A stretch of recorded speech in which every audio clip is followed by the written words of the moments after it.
Assalamualaikum warahmatullahi wabarakatuh. Innal hamdalillah nahmaduhu wa nasta'inuhu wa nastaghfiruhu wa nastahdihi wa na'udzu billahi min shururi anfusina wa min sayyiati a'malina. May yahdihillahu fala mudilla lahu wa may yudlil fala hadiya lahu. Asyhadu an la ilaha illallah wahdahu la syarika lah wa asyhadu anna Muhammadan abduhu wa rasuluh la nabiyya wa la rasula ba'dah. Allahumma salli wa sallim ala nabiyyina Muhammadin wa ala alihi wa ashabihi ajma'in. Ya ayyuhalladzina amanu ittaqullaha haqqa tuqatih wa la tamutunna illa wa antum muslimun.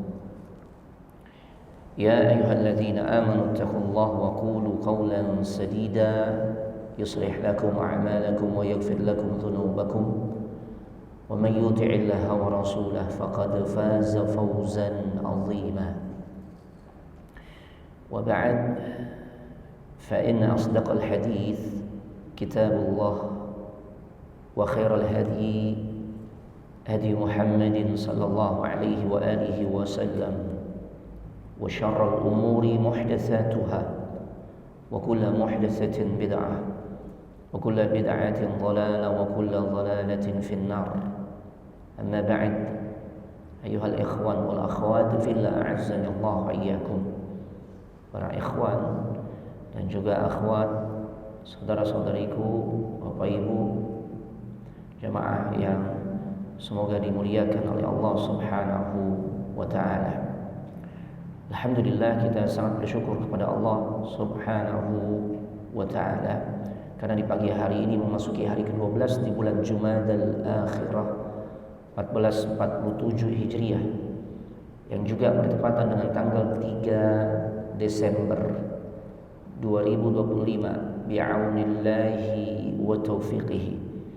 Dengan pertolongan serta taufik dari Allah Subhanahu wa ta'ala, kita semua bisa kembali bertemu dalam satu majlis ilmu, yaitu majlis yang dimana kita akan membahas serial Sirah An-Nabawiyah. Secara rutin, bab demi bab, kita mengkaji perjalanan hidup manusia terbaik, yaitu Nabi kita Muhammad sallallahu alaihi wasallam. Dan tema yang akan kita angkat di kesempatan pagi hari ini yaitu berkaitan dengan umrah qadha, peristiwa yang terjadi di tahun ke-7 Hijriah. Sebelum kita masuk tema, ana mengucapkan terima kasih kepada panitia, ya, sahabat tausiyah. Ya, Masya Allah, semoga Allah berikan penjagaan kepada semua panitia. Ya, Allah jaga dirinya, keluarganya, dan juga keikhlasannya tentunya, sehingga kajian ini masih tetap bisa terselenggara. Dan mudah-mudahan ini menjadi pemberat timbangan amal saleh buat kita semua di kehidupan akhirat kelak. Umrah qadha itu adalah umrah yang dilakukan Nabi Muhammad SAW bersama kaum muslimin yang terjadi di tahun ke-7 Hijriah sebagai pengganti. Nah, makanya namanya qadha.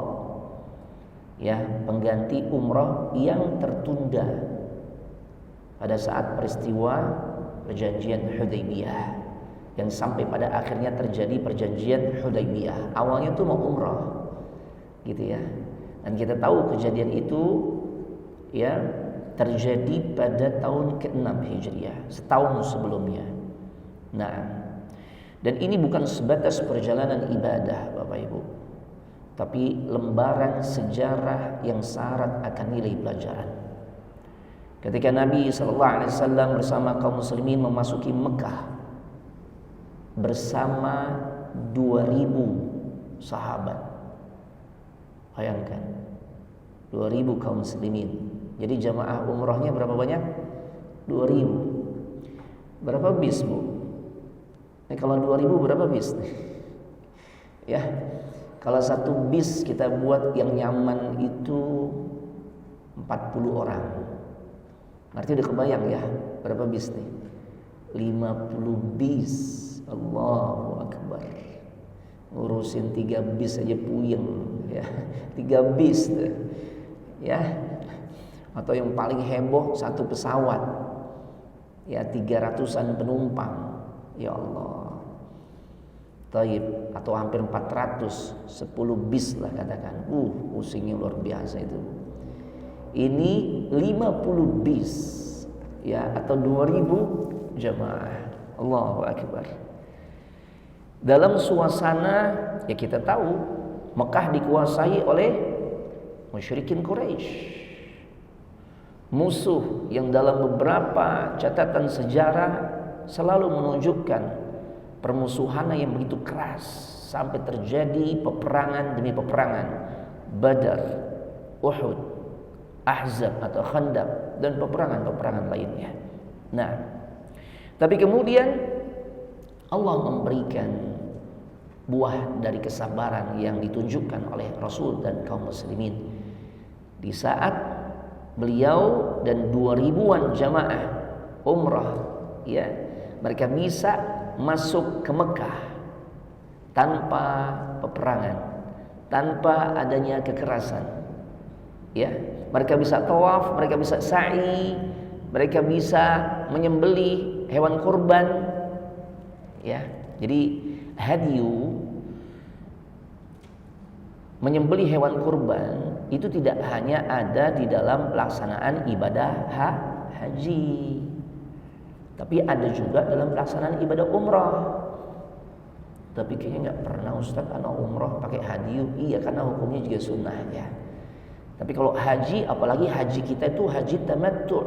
Orang-orang Indonesia tuh hajinya haji tamattu', atau mayoritas tuh hajinya haji tamattu'. Diawali dengan ibadah umrah terlebih dahulu, selesai ibadah umrah bisa buka baju ihram, nggak berlaku larangan-larangan ihram, masuk tanggal 8 ya, mulai kembali memakai baju ihram, niat ihram haji dan melaksanakan semua rangkaian ibadah hajinya. Konsekuensinya rangkaiannya itu ditambah dengan menyembelih ya, menyembelih hewan kurban, hewan sembelihan ya, 1 ekor kambing. Taib. Jadi ini syiar Islam berkibar di kota suci Mekah dengan damai, tenang dan penuh dengan wibawa. Inilah di antara bentuk simbol atau isyarat kemenangan dakwah kaum muslimin tanpa harus dengan pedang. Allahu Akbar. Al-Imam Ibnu Hajar Al-Asqalani berkata bahwasanya Al-Hakim di dalam Al-Iqlil menyampaikan berdasarkan riwayat yang mutawatir, lamma dakhala Rasulullah sallallahu alaihi wasallam syahr dzil qa'dah, ketika Rasulullah SAW memasuki bulan Dzulqa'dah, amara ashabahu bil umrah, beliau memerintahkan para sahabatnya untuk mengerjakan ibadah umrah, iwadhan, sebagai pengganti amma saddahumul musyrikuna anha bil Hudaybiyah, sebagai ganti dari umrah yang sebelumnya dihalangi oleh orang-orang musyrikin, yang sampai pada akhirnya terjadilah peristiwa perjanjian Hudaybiyah. Walam yatakhallaf ahadun mimman syahidaha, dan gak ada seorang pun dari mereka yang ikut Hudaybiyah itu yang absen, semua ikut kecuali mereka-mereka illa man istushhid, kecuali mereka yang telah gugur ya, gugur dalam sebuah peperangan dan mendapatkan kesyahidannya.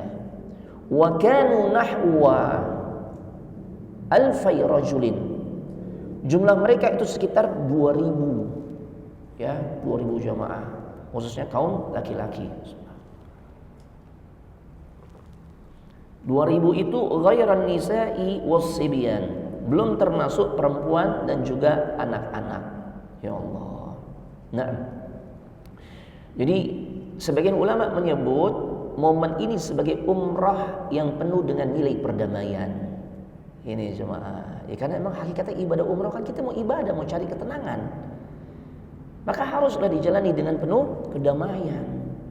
Maka jangan sampai kita dapat kesempatan ibadah umrah, ternyata diri kita itu jadi pembuat onar. Ya, di bis, dalam perjalanan saat di bandara, bikin masalah. Tuh. ya, egonya ditunjukkan, gue udah bayar tuh. Apalagi yang lain cuma bayar 35 juta, anak ambil paket yang paling premium 50 juta, akhirnya berbuat sekehendak hatinya. Aduh, jangan. Ya, umrah ini adalah bentuk ibadah yang sangat spesial. Jalani dengan penuh kedamaian, tebarkan ketenangan sesama rombongan, ya, sesama teman seperjalanan, itu jemaah. Nah, dakwah memasuki Mekah itu bukan dengan lontaran tombak ataupun anak panah ataupun tebasan pedang, bukan, tapi dengan kehormatan dan kedamaian. Dan semua itu tidak lain karena izin dari Allah Subhanahu wa taala. Jadi tahun ke-7 Hijriah Rasulullah SAW berangkat. Rasul membawa 60 ekor onta. Ya, untuk sembelihannya itu onta. Masya Allah. Kemudian sebagian juga Nabi siapkan ya berupa perlengkapan perang. Tujuannya bukan untuk perang, tapi untuk antisipasi. Rasul adalah orang yang paling cermat, paling cerdas, bisa atau memahami situasi dan kondisi dan bagaimana cara mensikapinya, bagaimana cara mengantisipasinya. Rasul itu lengkap, jemaah. Hebat, luar biasa. Ya, makanya beliau tuh menyiapkan juga, ada sebagian orang yang Rasul tugaskan untuk menjaga, ya, atau memberikan rasa aman bagi jamaah umroh yang jumlahnya nggak sedikit, 2000-an jamaah. Masya Allah. Di antaranya ya ada 100 pasukan kavaleri, ya, kemudian yang dilengkapi dengan perlengkapan perang, tapi tujuannya bukan untuk menyerang, ya. Ini sebagai bentuk kewaspadaan aja jemaah. Loh iya, kan negeri yang didatangi saat itu dikuasai oleh musuh. Kemungkinan orang musyrikin khianat itu besar. Rasul tahu karakter-karakter musuhnya. Ya, makanya beliau nggak pernah lengah. Bagaimana agar ibadah berjalan dengan baik, ya, diliputi rasa aman, makanya strategi pun harus yang terbaik. Setibanya di Zulhulaifah, ya, karena perjalanan Nabi kan dari Madinah, otomatis tempat miqatnya Zulhulaifah. Beliau mulai itu menata barisan, ya. Beliau menyiapkan pasukan yang ditugaskan, ya, untuk menghandle masalah keamanan bagi 2000 jamaah yang akan umrah.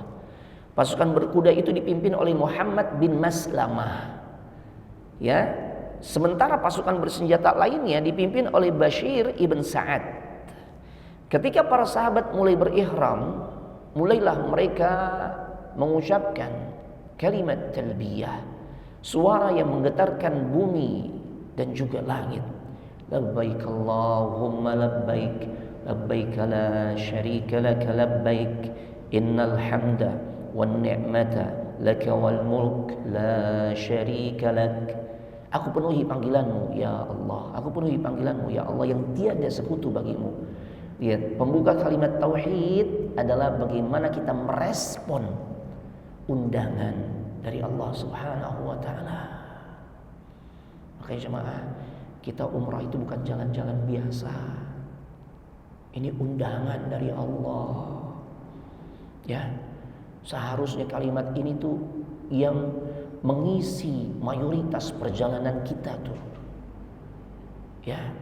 Dan juga menggetarkan hati kita ketika kita sudah tiba di miqat. Udah jangan banyak ngobrol, jangan juga banyak tidur, tapi perbanyak talbiyah sambil kita meresapi.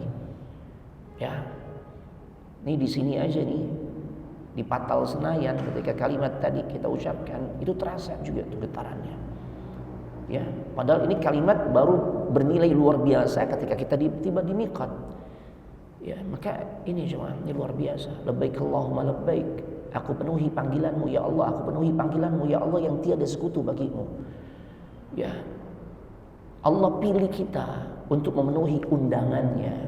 Yang undang kita nih ya Allah, yang punya surga, yang kasih kehidupan ke kita, yang kasih kenikmatan ke kita, yang kasih segala-galanya ke kita. Allahu Akbar. Dia yang undang kita. Gimana ini bukan undangan yang begitu mahal ya? Pasti ini sangat mahal, sangat berharga, sangat prestisius. Melebihi undangan dari pihak manapun jemaah. Ya. Allahu Akbar. Innal hamda wan ni'mata laka wal mulk. Sungguhnya segala bentuk pujian, segala bentuk kenikmatan dan segala bentuk kekuasaan hanya milikmu ya Allah. Silakan mengucapkan terima kasih kepada travel yang bisa memberikan pelayanan yang baik ke kita dan keluarga kita saat kita umrah bersamanya. Tapi sanjungan dan pujian itu sebenarnya hanyalah untuk Allah. Hanya untuk Allah. Ya.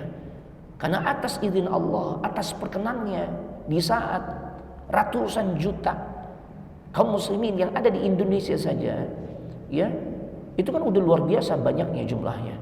Tapi ternyata yang Allah pilih kita. Ya, yang Allah pilih kita. Padahal yang lebih saleh dibandingkan kita banyak. Ya, yang lebih taat, yang lebih tawadhu banyak, tapi Allah pilih kita. Masya Allah, kalimat talbiyah nih kalau kita resapi, ya meleleh nih air mata cuma. Ya, dan kita tutup dengan la syarika lak, tiada sekutu bagimu ya Allah. Allahu Akbar, memantapkan kalimat tauhid. Kalimat itu yang menggema jemaah. Sementara pasukan berkuda di bawah pimpinan Muhammad bin Maslamah lebih dulu tiba ya di satu tempat yang namanya Marra Zahran. Jadi Muhammad bin Maslamah dan pasukan yang Nabi tugaskan ini jalan duluan, ya, untuk mengkondisikan rute yang nanti akan dilewati itu aman. Strateginya keren banget jemaah Nabi sallallahu alaihi wasallam. Kemudian di saat mereka udah tiba di Marra Zahran, mereka ketemu dengan sekelompok orang-orang musyrikin. Kemudian ditanyalah mereka, ya, siapa yang akan datang? Maka Muhammad ibn Maslamah menjawab dengan penuh kewibawaan dan penuh ketenangan. Ada Rasulullah. Enggak lama lagi ini ada rombongan Rasul sallallahu alaihi wasallam. Wa insyaallahu ghadan yasilu ila hahuna. Ya. Besok pagi insyaallah beliau akan tiba di tempat ini. Orang Quraisy yang di masa itu merasa menjadi kekuatan yang paling berkuasa tiba-tiba dikejutkan. Ya, mereka akhirnya jadi ingat hari ini bukan hari biasa. Hari ini adalah hari ketika memang sesuai perjanjian, ya, kaum muslimin diizinkan bersama Rasulnya untuk berangkat dari Madinah menuju Mekah melaksanakan ibadah umrah. Hari itu adalah hari ketika tauhid kembali memasuki kota suci Mekah dengan penuh kedamaian dan gak bisa dibendung. Jadi umrah qadha ini bukan hanya umrah, ya, bukan hanya sebatas perjalanan biasa, tapi ini adalah pembukaan bagi hati, ya, runtuhnya segala bentuk arogansi. Ya, kita tahu bagaimana kejamnya orang-orang musyrikin Quraisy, sampai-sampai berujung mereka akan membunuh Nabi, ya, sehingga pada akhirnya Allah wahyukan, Allah perintahkan Nabi dan kaum muslimin hijrah ke kota suci Madinah. Namun ketika Nabi dan kaum muslimin masuk ke kota suci Mekah untuk beribadah, yaitu ibadah umrah, maka saat itu tampaklah bahwasanya arogansi itu mulai runtuh.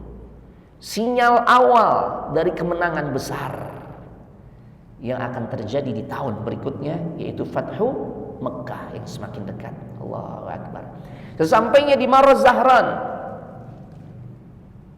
Rasul sallallahu alaihi wasallam menempatkan perlengkapan yang berisikan persenjataan di satu lembah yang namanya Ya'jaj.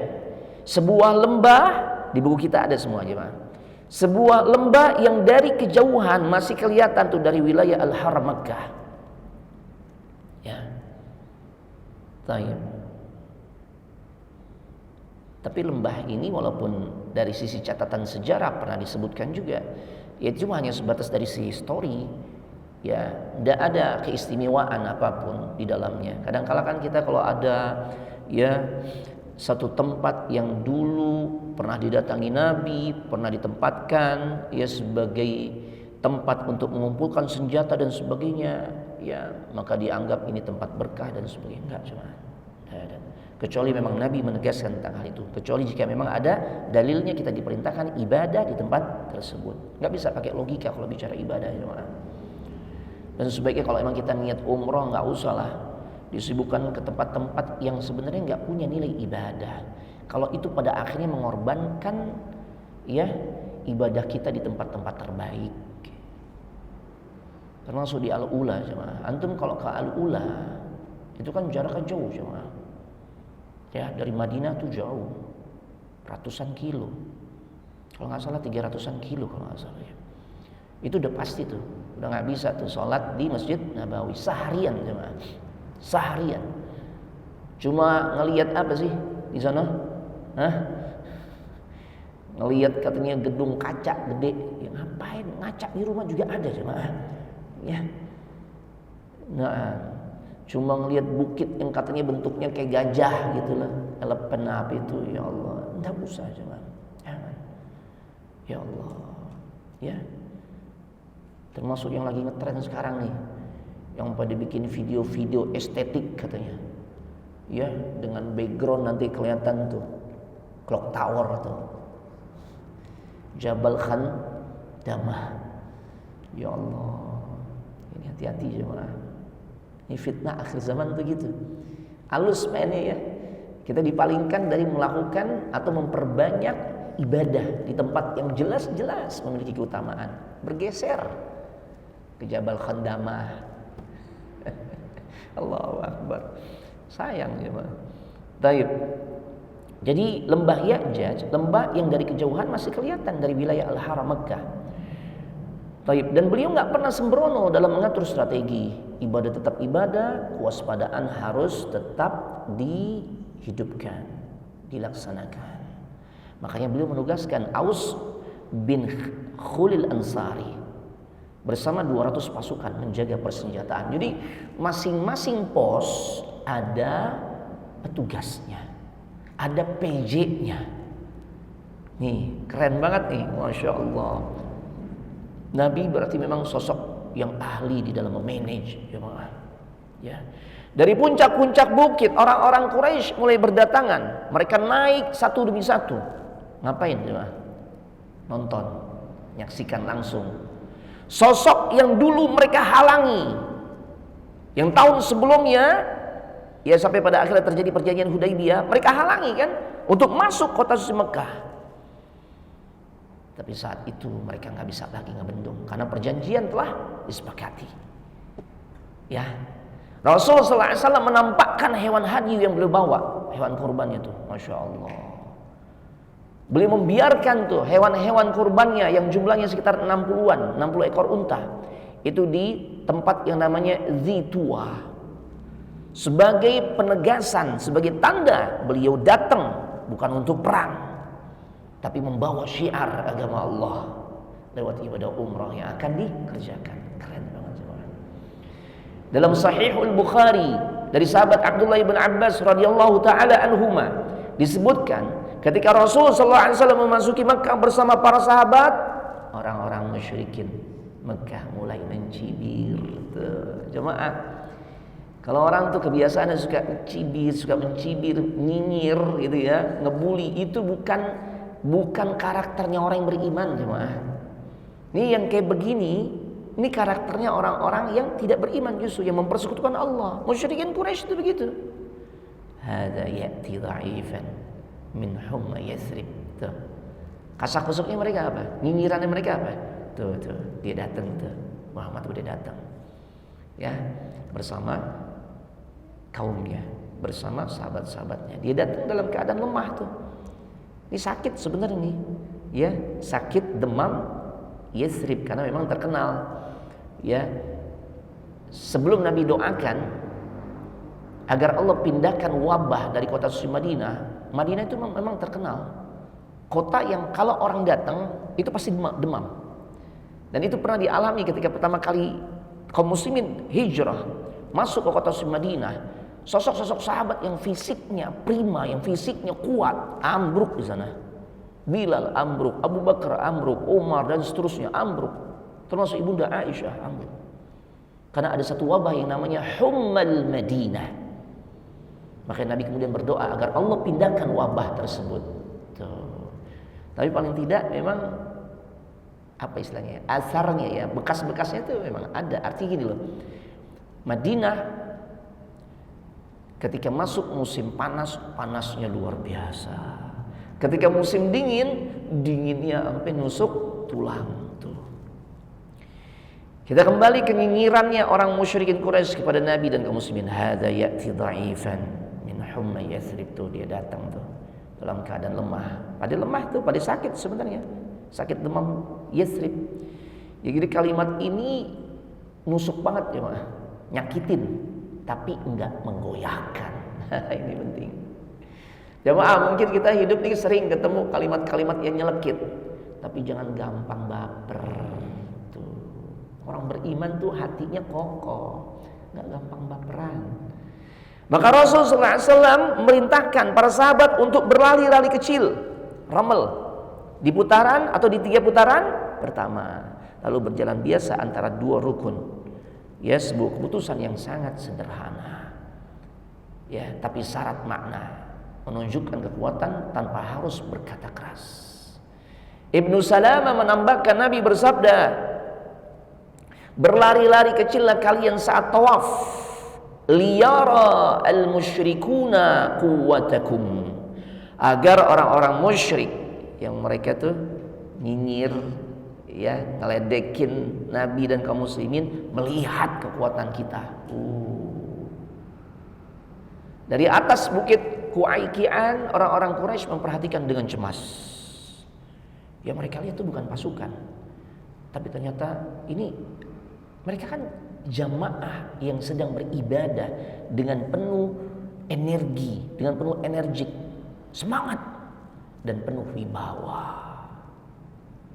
Kekuatan yang tidak ditampilkan dengan senjata, tapi dengan totalitas di dalam beribadah. Nah, ini jemaah. Kita juga kalau ibadah semangat jemaah. Jangan ibadah tuh ngantuk mulu bawaan. Ya, jangan jemaah. Semangat jemaah.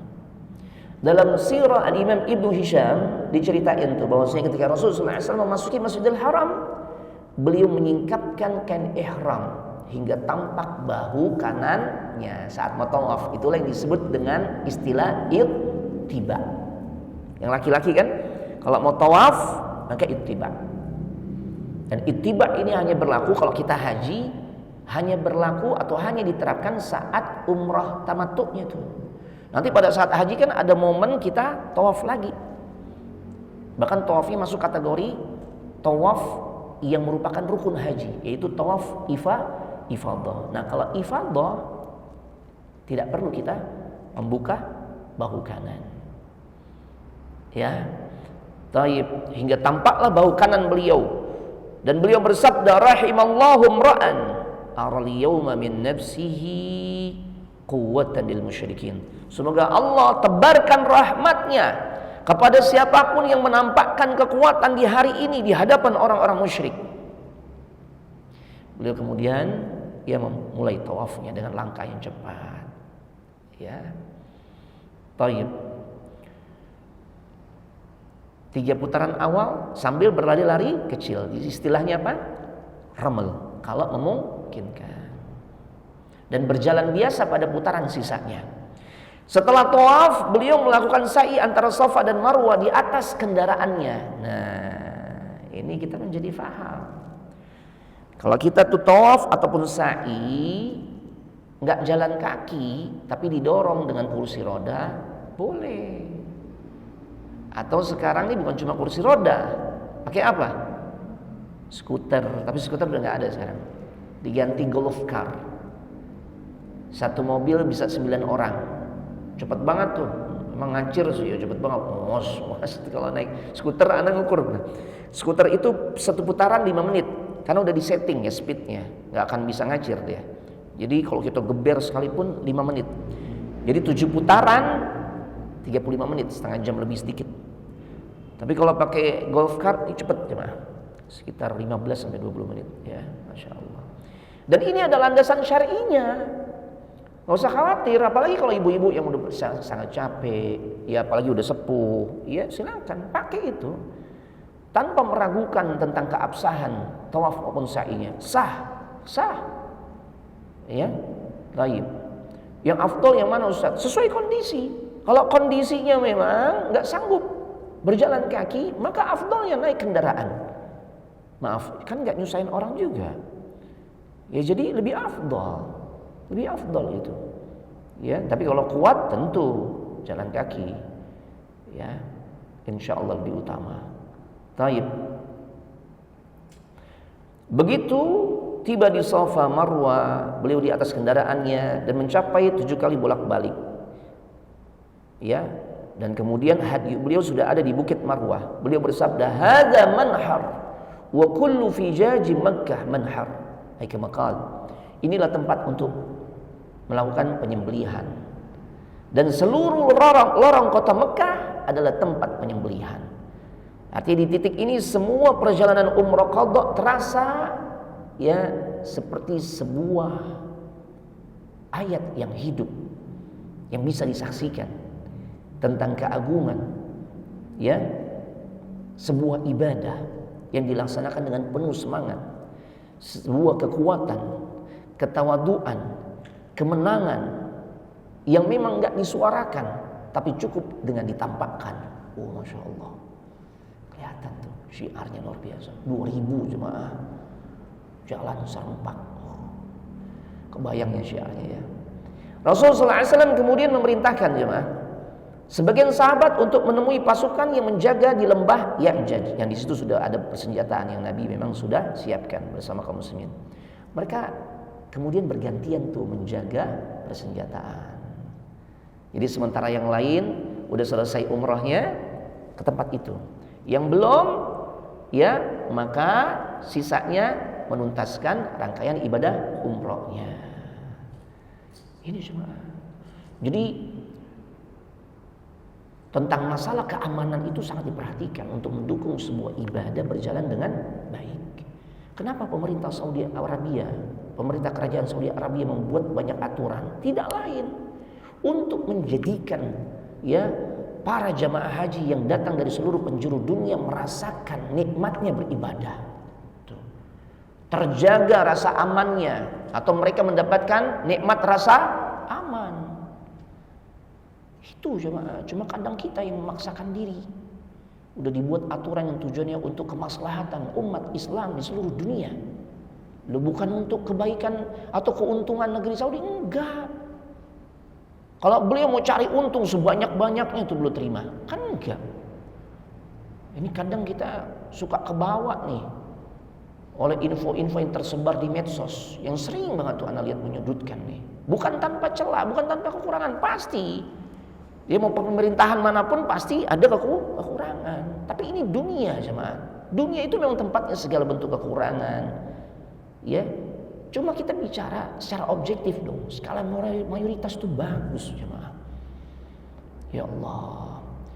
Kalau memang untuk cari keuntungan, dulu saat negara-negara belum menerapkan aturan lockdown, negara mana yang paling dulu tuh menerapkan konsep lockdown? Padahal kalau dihitung secara hitungan kalkulasi bisnis, rugi gak? Rugi jemaah. Kehilangan berapa triliun tuh. Tapi itu tuh gak dipedulikan. Kenapa? Ya, karena pemerintah kerajaan Saudi Arabia mengemban amanah dan mereka menjalankan amanah itu dengan baik, menjaga keselamatan kaum muslimin di seluruh dunia. Sekalipun mereka pada akhirnya kehilangan kesempatan dari sisi bisnisnya nggak dapat, nggak masalah. Ini semua. Jadi jangan terlalu banyak kehasut lah kita ini dengan info-info yang tersebar di medsos. Ya, apalagi kalau udah menginformasikan tentang negeri Saudi Arabia. Jelek, semuanya jelek. La haula wala quwwata illa billah. Nah, dalam Sahihul Bukhari, setelah Rasulullah SAW selesai menunaikan umrah dan masa tinggalnya udah habis, berapa lama diizinkan? Ingat gak? 3 hari. Akhirnya orang-orang musyrikin Quraisy minta beliau segera keluar, segera meninggalkan kota suci Mekah. Dan saat itu suasana menjadi hening. Sampai kemudian tiba-tiba terdengar suara seorang gadis kecil memecahkan suasana hening. Ketika dia berkata, ya amma, wahai paman, wahai paman. Ternyata gadis kecil itu adalah bintu Hamzah ibn Abdul Muttalib, putrinya Hamzah ibn Muttalib. Ya, kita tahu siapa Hamzah ibn Abdul Muttalib, sayyidus syuhada, pemimpin buat orang-orang yang mati syahid, yang nanti tatkala Allah bangkitkan, dimasukkan mereka ke surga. Pemimpinnya adalah Hamzah ibn Abdul Muttalib. Putrinya teriak-teriak, ya amma, ya amma, wahai paman, wahai paman. Allahu Akbar. Maka Ali pun ya langsung menyambutnya dengan penuh kasih. Lalu Ali bin Abi Thalib berkata kepada Fatimah, ukfuliha fa innata ibnatu ammik. Rawat dia, rawat putrinya Hamzah, karena dia adalah putri pamanku. Perkataannya Ali kepada Fatimah. Jemaah, kita dihadapkan pada kondisi orang-orang yang menunjukkan totalitas di dalam memanfaatkan kesempatan melakukan kebaikan, bukan justru lari untuk menyia-nyiakan kesempatan melakukan kebaikan.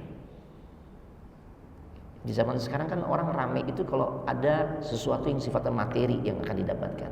Tapi kalau udah bicara tentang ya nanti ada job yang harus dikerjakan, walaupun itu amal saleh, biasanya pada minggir tuh. Tapi kalau ada nilai materinya rame, rame luar biasa. Ya. Tapi kalau cuma iming-imingnya pahala yang besar, jalan menuju surga, pada tertarik gak? Enggak. Tertarik. Tar dulu lah. Nah, udah ada janji, udah ada urusan, udah di schedule tuh cuma. Tuh, zaman sekarang begitu. Nah, kita lihat nih. Ketika Ali begitu semangat untuk merawat putrinya Hamzah, bahkan beliau mengatakan, ya, rawat nih. Rawat putrinya Hamzah. Karena dia tuh putrinya pamanmu. Ya Allah. Ternyata sahabat yang lain juga enggak kalah semangatnya. Ada dua sosok juga nih. Sahabat Nabi sallallahu alaihi wasallam yang menunjukkan totalitas ingin juga melakukan amal saleh. Ingin memanfaatkan pintu kebaikan yang sudah ada di depan matanya. Dua orang itu adalah Zaid dan juga Ja'far. Ali berkata, ana ahaqqu biha. Jadi tiga orang ini rebutan untuk ngerawat, untuk ngasuh siapa? Putrinya Hamzah. Ali berkata, ana ahaqqu biha. Ibnatu ammi. Aku lebih berhak atas diri bocah wanita ini karena dia adalah putri pamanku. Masyaallah. Ja'far berkata, khalatuha tahti fa ana ahaqqu biha. Bibiknya nih bocah gitu ya, bibiknya anak perempuannya Hamzah ini itu istriku. Aku lebih berhak untuk mengasuh dirinya. Masya Allah, pada berebutan jemaah. Padahal fakta ini kalau ngasuh ya seorang anak, apalagi ini anak ya yatim, ngerepotin nggak jemaah? Ngerepotin ya. Bahkan umumnya anak yatim tingkat kenakalannya gimana jemaah? Ya kan memang sebagai ujian buat kita, karena luar biasa bagaimana fadilah atau keutamaan yang akan kita dapatkan dengan mengasuh anak yatim ketika kita mengambil posisi sebagai orang tuanya tuh. Jadi kafilul yatim tuh bukan cuma ngundang dia suruh baris, ngasih amplop, suruh cium tangan dia sama kita, enggak. Kafilul yatim tuh bukan begitu. Ya itu kebaikan insyaallah jika niatnya ikhlas. Tapi jamaah sebaiknya jangan begitulah. Anak-anak yatim itu punya kehormatan diri juga yang harus kita jaga. Datengin, anterin ke rumahnya, jangan disuruh baris. Anak pernah tuh jemaah, anak tahu dia anak yatim jemaah, masih kerabat. Dia kalau diundang untuk acara-acara santunan itu nggak pernah mau. Satu hari anak tanya, kenapa nak? Kalian gak ada yang mau datang nih? Ada 3 orang. Dia bilang, anak malu Ustaz kalau harus antri. Ya Allah. Ya, hati ini benar-benar ngerasain tuh bagaimana memang kehormatan ya anak-anak yatim tuh harus dijaga jemaah. Santunan tuh bukan begitu. Santunan itu kita mengambil posisi orang tuanya di dalam urusan menyantuni, dalam urusan memberikan nafkah dan kasih sayang. Itu bukan suruh baris. Udah gitu buat konten lagi. Ya Allah. Jangan jemaah. Ya. Jangan. Kita kalau bisa melakukan sesuatu ibadah, amal saleh yang rahasia, fafa'al. Nabi katakan lakukan. Karena amalan kita lakukan secara rahasia itu lebih bisa mendukung kita ikhlas di dalam mengerjakannya. Hati kita terlalu lemah jemaah. Di sisi lain kita juga menjaga kehormatan dirinya. Ya, jadi Zaid berkata, "Hiya ibnatu akhi." Dia putri saudaraku. Aku lebih berhak atasnya. Kalau Ja'far tadi katakan, "Khalatuha tahti fa ana ahqqu biha." Bibinya biniku. Tuh, aku lebih berhak atasnya. Masya Allah, keren banget ya. Ya, jadi masing-masing justru pengen ngasuh. Pengen jadi orang yang nanti mendapatkan kesempatan ngasuh tuh anak yatim. Bukan lepas tangan, kayaknya ente aja deh. Ente lebih penyayang sama anak kecil, gitu kan. Ente kayaknya kan Masya Allah nih. Ya, kalau sama anak kecil dekat, anak kecil pada mau dekat sama antum. Kayaknya antum yang lebih layak tuh. Kan ngeles nih. Ini pujian-pujian kayak gini kan untuk ngeles ya mah. Ngeles gak mau direpotkan. Tapi gak demikian nih dengan 3 orang sahabat yang menunjukkan semangat yang luar biasa, Ali, Ja'far dan juga Zaid. Ya, akhirnya Rasulullah SAW pun memutuskan hak asuhannya dengan keadilan yang indah. Beliau bersabda, "Al-khalatu maka bibi dari jalur ibu itu adalah menduduki kedudukan ibu." Jadi kalau kondisi kayak gini berarti yang pas diserahin ke siapa? Ja'far. Ya, diserahin ke Ja'far. Ya, karena bininya Ja'far, bibinya putrinya Hamzah. Ya. Taib. Jadi bibi dari jalur ibu bimanzilatil itu menempati posisi ibu. Jadi kalau kita tuh ibu kita misalnya Allah takdirkan udah meninggal, kerabat yang paling dekat, ya, yang sampai kedudukannya posisinya menduduki posisi ibu kita, artinya kita harus juga muliakan, kita harus prioritaskan, itu bibi dari jalur ibu. Ya, makanya Nabi ketika melihat situasi ini pada berbutan nih untuk ngasuh putrinya Hamzah, akhirnya Nabi lihat mana yang dari sisi kerabatan paling utama. Oh, ternyata Ja'far, karena Ja'far, bininya Ja'far itu bibinya putrinya Hamzah tersebut. Ya, tapi Rasul tetap memberikan apresiasi untuk ketiga laki-laki yang luar biasa ini, yang semangatnya untuk melakukan kebaikan itu sampai berbutan jemaah, sekalipun resikonya, konsekuensinya repot, keluar biaya, ya enggak, pengorbanan dari sisi harta, pengorbanan dari sisi perasaan enggak, perasaan kan banyak kita dapati. Ya Allah Ustaz, nakalnya luar biasa Ustaz, ternyata ya ngasuh anak yatim, ngurusin anak yatim tuh keluar deh keluhannya. Ya kan memang faktanya begitu cuma. Rasul kasih apresiasi. Rasul berkata kepada Ali bin Abi Thalib, "Anta minni wa ana minka." Engkau bagian dariku wahai Ali, dan aku bagian darimu. Kepada Ja'far Rasul berkata, "Ashbahta khalqi wa khuluqi." Engkau tuh sosok yang sangat mirip denganku dari sisi fisik maupun dari sisi akhlak. Jadi ada sahabat-sahabat Nabi atau orang-orang yang mirip banget dengan Nabi. Di antaranya Ja'far bin Abi Thalib. Di antaranya juga adalah cucunya beliau, yaitu Al-Hasan ibn Ali. Di antaranya juga adalah Mus'ab ibn Umair. Sebagian ulama katakan gitu. Makanya ketika Mus'ab meninggal di perang Uhud, kan ada isu Muhammad telah terbunuh. Orang-orang musyrikin Quraisy tuh ngasih isu begitu. Ternyata yang meninggal adalah Mus'ab. Kepada Ja'far beliau berkata, tadi udah ya, "Ashbahta khalqi wa khuluqi." engkau mirip banget denganku, baik dari sisi fisik maupun akhlak. Siapa yang nggak bangga jemaah? Siapa yang nggak berbunga-bunga?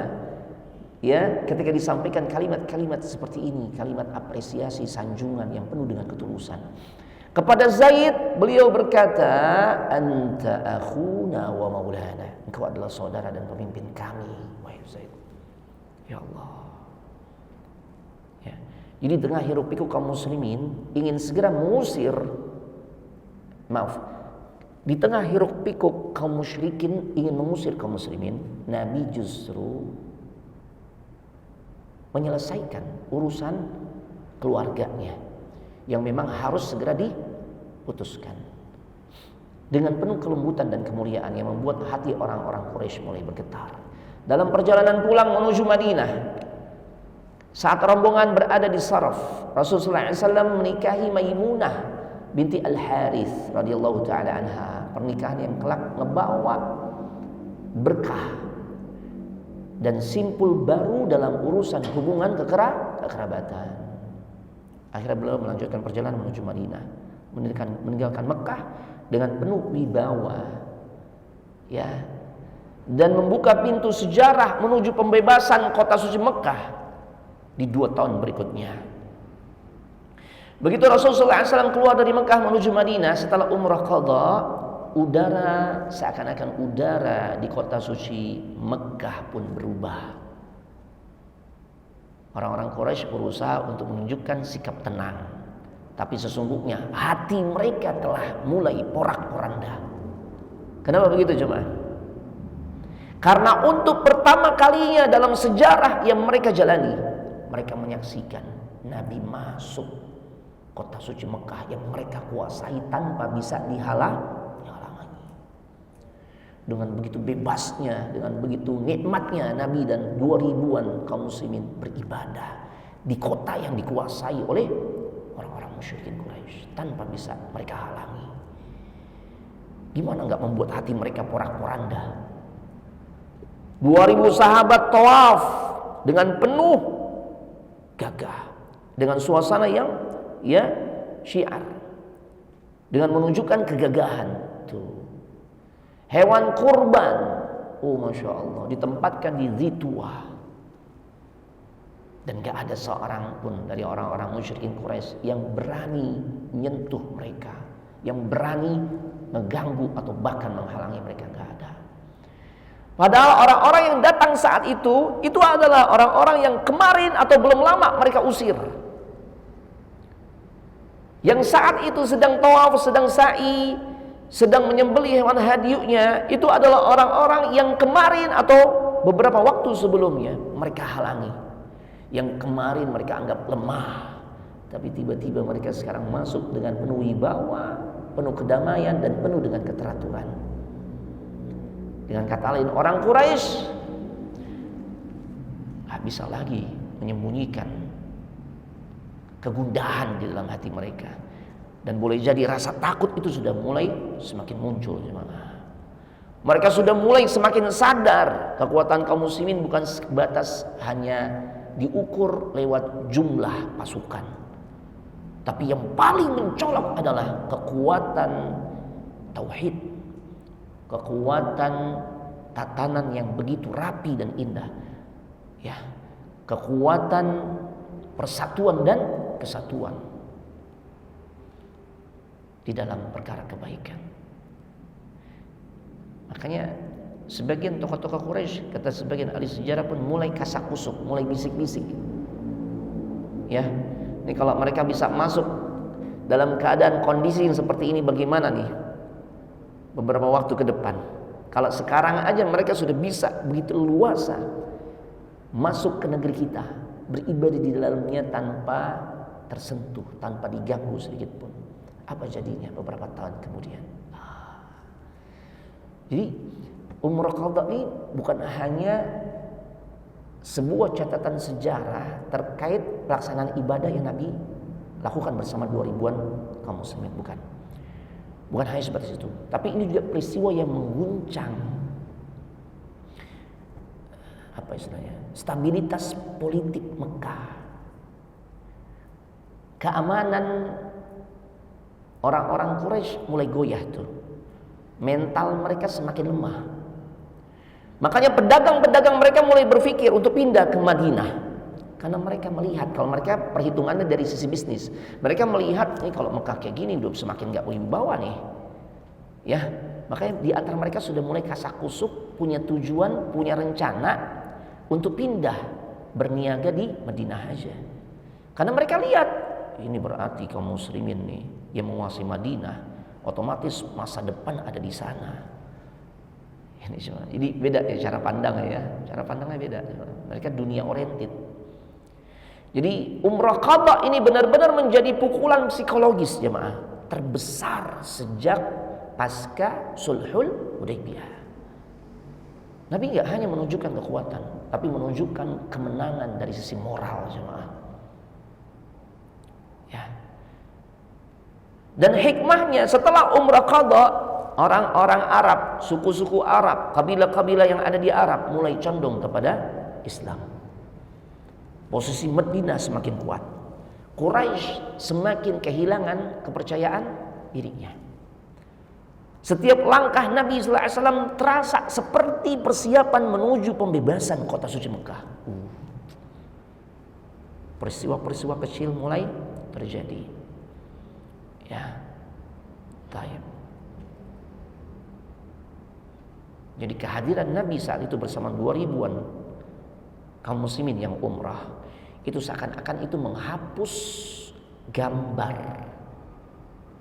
ya, gambar atau label musuh Quraisy yang selama ini mereka propagandakan. Orang-orang musyrikin Quraisy kan mempropagandakan Nabi dan kaum muslimin itu sebagai musuh mereka. Perlahan tapi pasti itu sudah mulai terhapus dari orang-orang yang melihat situasi kondisi saat itu. Makanya banyak anak-anak muda Quraisy diam-diam mulai itu menjalin hubungan dengan kaum muslimin. Kabilah-kabilah yang ada di kota suci Mekah atau Hijaz, ya, di Jazirah Arab atau sekitar Mekah dan Madinah mulai tertarik untuk mengetahui lebih dalam tentang Islam tanpa rasa takut. Jadi umrah qadha ini fase dalam sejarah yang diibaratkan seperti angin yang membuka gerbang yang begitu besar. Sampai akhirnya 2 tahun kemudian, ya, pecahlah, dilanggarlah perjanjian Hudaybiyah oleh sekutunya Quraisy. Kalau nggak salah dari Bani Salimah yang melakukan pembunuhan, ya, terhadap sekutunya orang-orang muslimin atau kaum muslimin. Maka terjadilah Fathu Makkah. Dan itu semua bermula dari perjalanan damai ini. Di antaranya umrah qadha. Perjalanan yang memang terlihat sunyi, ya, dari suara hantaman atau benturan pedang dan sebagainya. Tapi di balik kesunyian itu benar-benar mengguncang, ya, kota suci Mekah. Nah, sebenarnya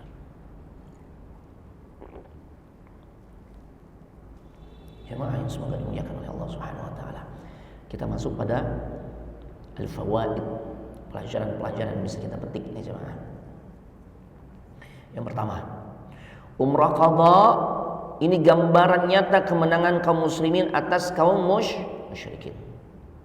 Umat Islam bisa masuk Mekah, kota yang dimana dulu penduduknya yang dikuasai oleh orang-orang musyrikin Quraisy ngusir mereka, ya.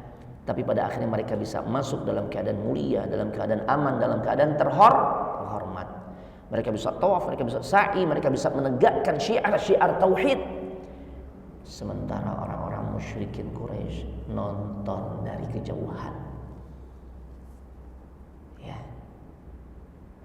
Kalau kita ingat awal fase dakwah, kaum muslimin bahkan nggak bisa menampakkan keislamannya. Jangankan melaksanakan syiar-syiar Islam, jangankan melaksanakan ibadah, menampakkan keislamannya saja, ketahuan dirinya masuk Islam, apa yang terjadi? Siksaan, hujatan, kezaliman yang mereka dapatkan. Ngebaca satu potong ayat saja harus sembunyi-sembunyi. Ya, harus sembunyi-sembunyi. Tapi pada saat itu mereka bertalbiyah dengan suara yang lantang. Ya Allah.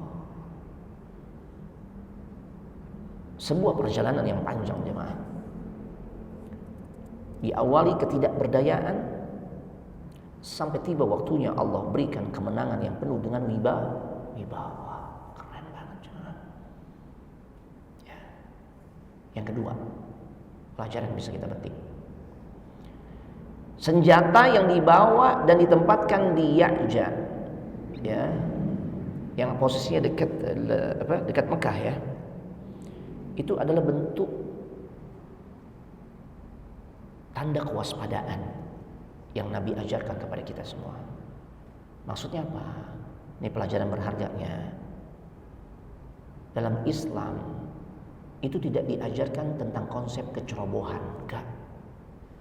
Biasanya kecerobohan itu muncul saat diawali dengan ketergesa-gesaan. Hati-hati nih. Semangat boleh, tapi jangan tergesa-gesa. Semua butuh yang namanya perencanaan matang. Kecerobohan itu muncul ketika nggak ada perencanaan yang matang. Cuma bermodalkan semangat. Islam nggak mengajarkan kecerobohan. Makanya jangan melakukan sesuatu dengan terburu-buru. Coba aja kita kalau terburu-buru, Bu. Ada aja kan ketinggalannya. Ya Allah, HP ketinggalan. Ya Allah, kacamata ketinggalan. Apalagi yang ketinggalan? Jam tangan ketinggalan, dompet ketinggalan. Habis buru-buru. Ya. Makanya dalam sebuah riwayat dikatakan al-ajala minasyaitan. Ketergesa-gesaan itu adalah datangnya dari syaitan. Itu. Jangan buru-buru. Jangan juga kelemar-kelemar, jangan. Ya. Oh, berarti kita lambat ini. Enggak, kelemar-kelemar jangan. Ya. Kita harus gercep. Makanya kan perintah taubat gercep. Kan gitu ya. Seruan taubat untuk kita masuki, untuk kita jalani gercep. Seruan untuk mendapatkan surganya Allah gercep. Ya. Nggak boleh kelemar-kelemar. Makanya coba bunyi redaksi ayatnya. Ali Imran 133. Wasari'u ila maghfiratin min rabbikum wa jannatin arduha as-samawati wal ardu u'iddat lil muttaqin. Kalimat pembukanya itu Allah suruh kita tuh gercep. Wasari'u, bersegeralah. Ya. Untuk meraih ampunan Allah. Bertaubat tuh jangan ditunda. Dan kemudian untuk meraih surganya Allah. Fastabiqul khairat. Gercep. Ya. Islam gak mengajarkan kita ceroboh. Dan kecerobohan itu muncul dari ketergesa-gesaan. Tapi Islam juga gak mengajarkan kita kelemar-kelemar. Kita harus gercep. Ya. Bersungguh-sungguh. Cepat di dalam memanfaatkan kebaikan-kebaikan yang sudah ada di hadapan kita. Tapi bukan dengan dasar kecerobohan. Ya. Jadi ibadah tetap dijalankan, tapi keamanan enggak dilupakan. Ya. Nah, jadi ini adab seorang mukmin, jemaah. Adab seorang mukmin itu diantaranya lembut dalam akhlak, tapi tajam dalam urusan kewaspadaan. Hati-hati. Menjaga harta perlu gak sikap atau sifat kewaspadaan? Kalau bawa motor udah diparkir, kuncinya gimana sebaiknya?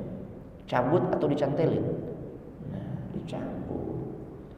Kita cabut aja diobrak-abrik, hitungan detik hilang tuh motor. Ya kan? Ini dicantelin gimana? Tepuk tangan tuh maling. Kan gitu kan? Kita cabut, dibobol. Kita kasih gembok, digergaji tuh gembok. La haula wala quwwata illa billah. Kenapa dicantelin? Lupa Ustaz. Ya lupa sih sekali dua kali. Ini sering tiap saat lupa mulu. Gimana jemaah? Itu kebiasaan, habit namanya. Jadi jemaah, kalau kita menganggap sesuatu itu berharga, kita nggak akan sembrono. kita pasti akan memperhatikan sesuatu yang berharga ini agar ya dia tetap aman. Ya. Taib. Itu jemaah. Ini kan kasus-kasus yang terjadi. Kenapa Pak? Ya semua takdir dari Allah. Kok bisa kecurian Pak? Iya Ustaz. Kunci masih nyantel. La haula wala quwwata illa billah. Ya ini orang kagak ada niat aja kalau ngeliat begitu gimana coba? Kepancing ya.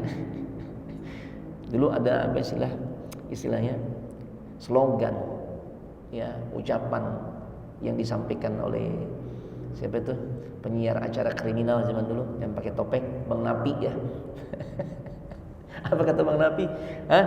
Kejahatan itu datang bukan karena hanya sebatas adanya niat, tapi dia datang, dia muncul karena ada kesempatan. Lah kunci nyantel kan kesempatan. Yang nggak ada niat akhirnya muncul niatnya. Waspadalah. Nah, ini pentingnya Pak. Ya Allah. Keren banget nih kisah ini coba. Ini urusan ibadah, ngapa pakai ngirim pasukan? Bukan mau perang. Ini untuk ngejaga kaum muslimin yang perlu dilindungi keamanannya, perlu dijaga keamanannya. Yang ketiga, dibenarkan memancing kemarahan kepada kaum musyrikin di kondisi-kondisi tertentu. Nah, apa-apa, pesaing deh. Tunjukkan wibawa kita. Orang-orang Quraisy mencibir, musyrikin Quraisy mencibir Nabi dan kaum muslimin. Hadza ya'ti dha'ifan min humma Yathrib. Tuh dia pada datang dalam keadaan pada letoy, pada lemah, ya, karena kena demam Yathrib.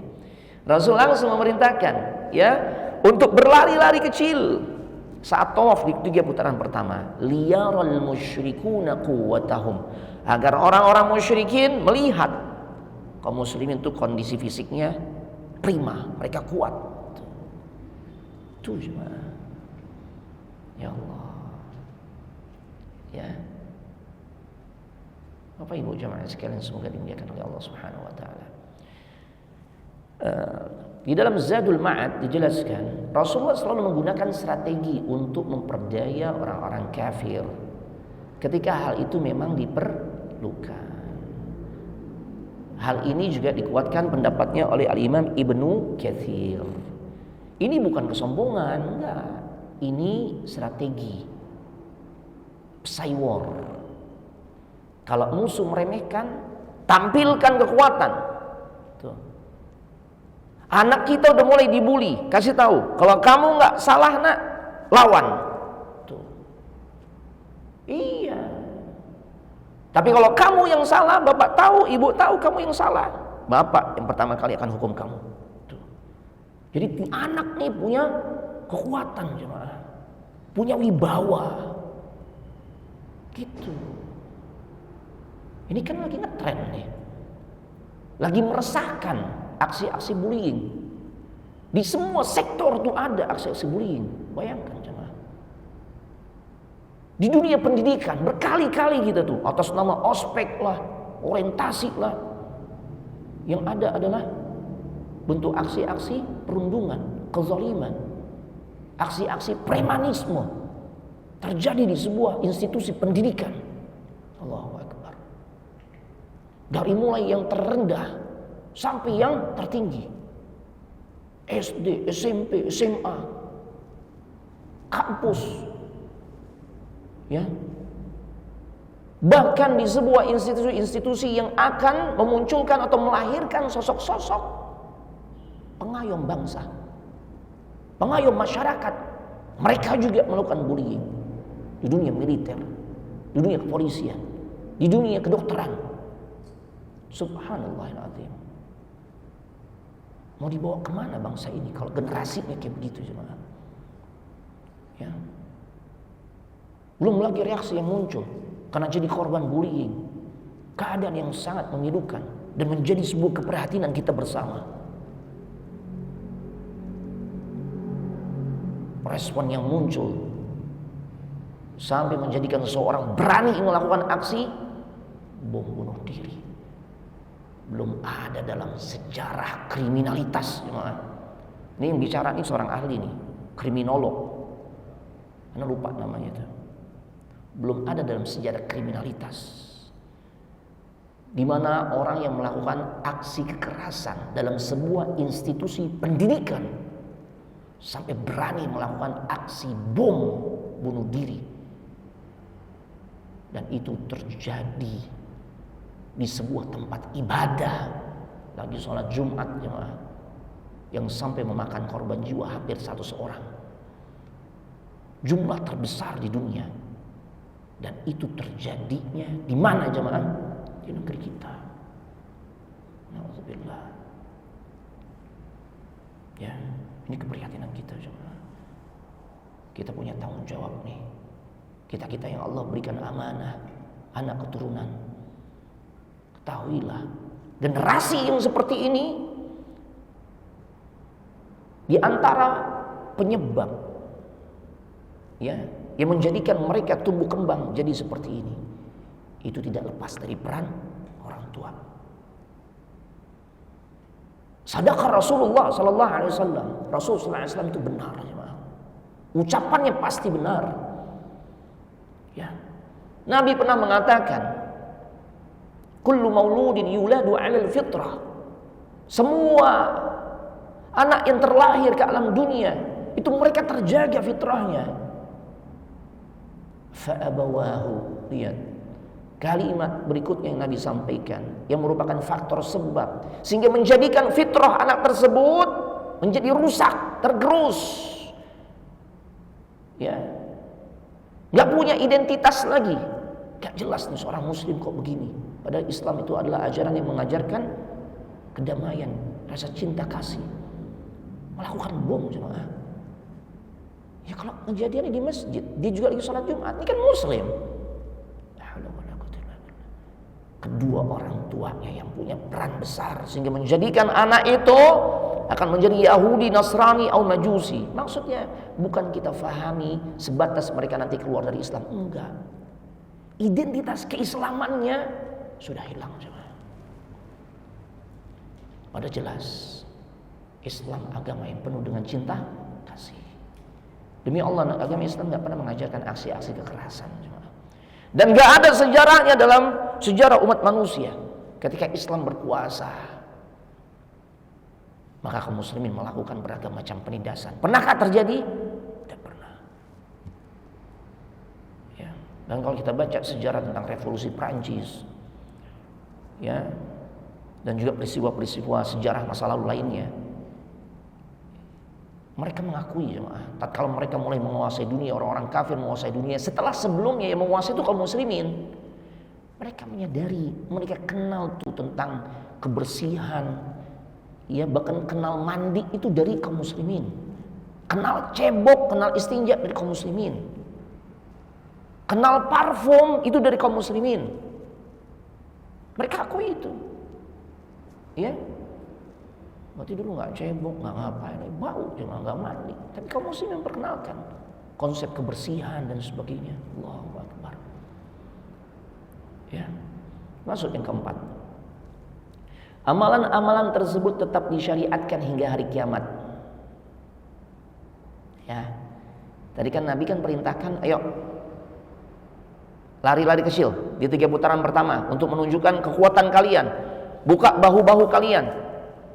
Perlihatkan tuh, kita ini adalah kaum yang kuat, yang gagah, yang perkasa, yang semangat di dalam melakukan ibadah kepada Allah. Tuh. Jadi motivasi Nabi perintahkan kaum muslimin saat itu, khususnya laki-laki, untuk membuka bahu bagian kanan dan berlari-lari kecil di saat tawaf di 3 putaran awal itu untuk memperlihatkan kekuatan kaum muslimin agar jangan atau untuk merespon cibiran orang-orang musyrikin Quraisy. Maka tunjukkan wibawa kita, tunjukkan kekuatan kita. Nah sekarang kan udah nggak ada begitu kan? Nggak ada kan kita tawaf tuh dilihatin sama orang-orang kafir kan, nggak ada gitu kan? Ya tapi amalan tersebut ittiba, buka bahu kanan dan berlari-lari kecil di 3 putaran awal saat tawaf, ya itu tetap disyariatkan hingga hari kiamat. Meski sebabnya udah nggak ada lagi, kan sebabnya kita tahu karena itu, ya karena cibiran orang-orang musyrikin Quraisy. Nah sebabnya sekarang kan udah nggak ada. Apa udah nggak perlu diberlakukan lagi Ustaz? Enggak, tetap berlaku. Al-Imam Ibnul Qayyim berkata, ini kaidahnya, hadza min babis syara', ini termasuk kaidah syariat. Fa innal hukma alladhi kana lahu sabab la yushtaratu fi baqaihi baqa'u dzalika sabab. Termasuk kaidah syariat nih. Hukum yang dulu memiliki sebab, ya, tidak disyaratkan keberlangsungan sebab itu tetap ada untuk tetap amalan tersebut diamalkan.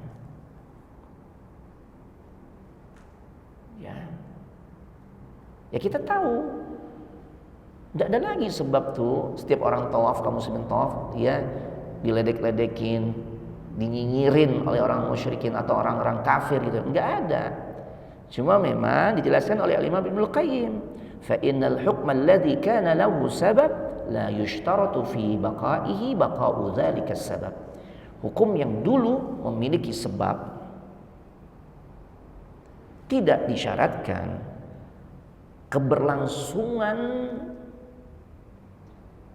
amalan tersebut bisa dilaksanakan. Maaf, ana ulangi. Hukum yang dulu memiliki sebab tidak disyaratkan keberlangsungan sebab itu untuk tetap diamalkannya amalan tersebut. Nah, itu terjemahan yang bagus ya. Ana ulangi. Hukum yang dulu memiliki sebab tidak disyaratkan keberlangsungan sebab itu untuk tetap diamalkannya amalan tersebut. Tuh. Jadi poinnya bukan karena sebabnya kemudian amalan itu memang patut untuk dikerjakan. Kalau sebabnya udah nggak ada berarti nggak patut, nggak gitu. Ya makanya kan ramal ittiba tetap menjadi sunnah hingga hari ini dan bahkan sampai hari kiamat. Ya. Jadi bukan karena nih sunnahnya ini berlaku karena Quraisy nontonin, karena orang kafir nontonin orang-orang yang sedang tawaf, udah gitu pakai nyinyir lagi. Nah, enggak karena itu. Tapi ini kembali kepada karena Nabi melakukannya. Yang kelima, dua faidah lagi ya. Yang kelima sekarang, karena ada 6. Nabi sallallahu alaihi wasallam pernah bersabda, rahimallahu ra'an aral yawma min nafsihi quwwatan lil musyrikin kama qala. Allah merahmati siapapun yang menampakkan kekuatan hari ini di hadapan kaum musyrikin. Ini menunjukkan bahwa dalam beberapa kondisi Bapak Ibu menampakkan kekuatan kepada musuh-musuh Islam itu merupakan bagian dari metode dakwah. Bukan untuk sombong, tapi untuk mengokohkan eksistensi kaum muslimin, mematahkan ejekan-ejekan mereka, dan memotivasi umat agar punya sifat berani. Ini penting nih. Ya. Itu cuma. Sama seperti beliau ketika di Hudaybiyah juga mengucapkan rahimallahul muhalliqin, semoga Allah merahmati orang-orang yang mencukur pelontos botak licin ya saat tahallul. Beliau ulang 3 kali. Ini cara Nabi memompa semangat umatnya agar saat mereka ibadah itu mengambil konsep yang terbaik. Tuh. Diawali dengan perkataan rahimallah.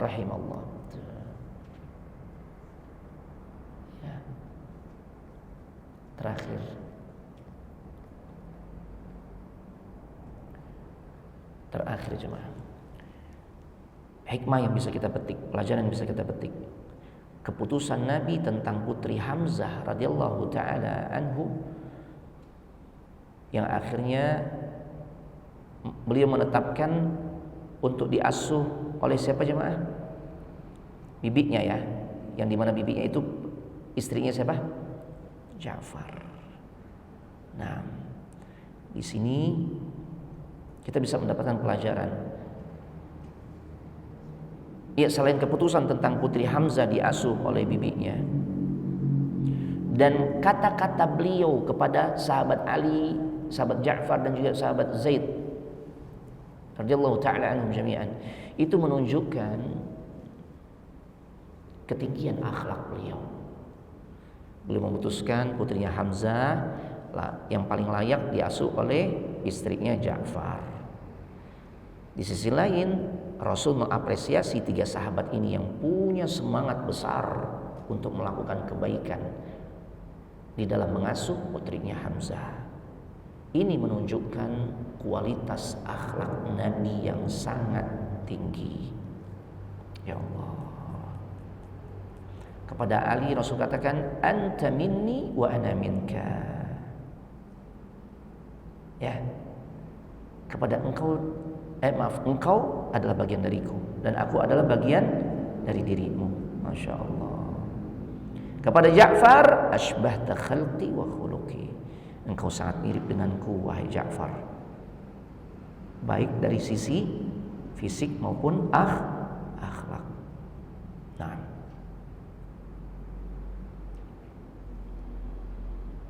Nah, kemudian yang terakhir,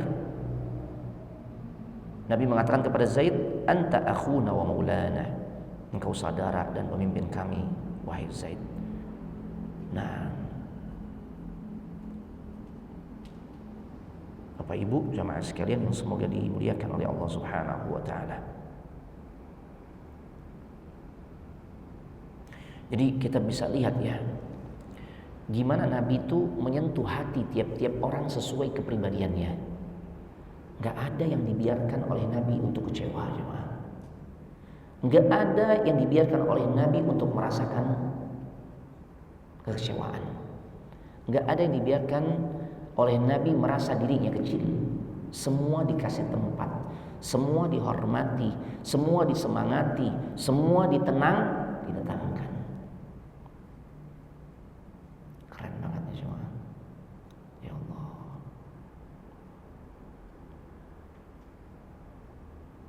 Ya. Dan ini seni menghibur jiwa. Nah, ini yang Anda mau sedikit bahas. Ini bagian dari seni menghibur jiwa atau menghibur saudara kita. Seni menghibur jiwa yang bisa mendatangkan al-itmi'nan atau ketenangan. Dan ini seharusnya jadi teladan bagi para dai atau siapapun orang-orang yang ingin menyampaikan kebaikan di tengah-tengah umat. Contoh, orang tua harus bisa menenangkan hati anak. Yang boleh jadi saat itu dia jealous, dia merasakan tersisih. Ya, ini cuma contohnya gimana nih aplikasinya. Misalnya salah satu anak nih, anak kita banyak. Salah satu anak merasa dirinya nggak diperlakukan dengan adil. Ibunya pilih kasih atau kita bapaknya pilih kasih. Ya, setiap kali adik yang kecilnya tuh membutuhkan, ibunya selalu datang. Kakaknya ngeliatin tuh dari jauh. Ya, dan mulai muncul kecemburuan, jealousnya ada tuh. Apalagi udah remaja jemaah. Yang masih kecil aja begitu jemaah. Anak-anak yang kelima 5 tahun jemaah, mau menjelang 6 tahun. Itu Masya Allah. Anak sebenarnya udah ngatur jarak nih, gitu kan. Cuma dia ngelihat dari kejauhan. Saat anak main bareng sama kakaknya, gitu ya. Tiba-tiba dia hampirin, "Abi, aku jealous karena aku nggak diajak main." Padahal itu anak anggap ini me time sama kakaknya dan sebagainya. Masya Allah. Taib.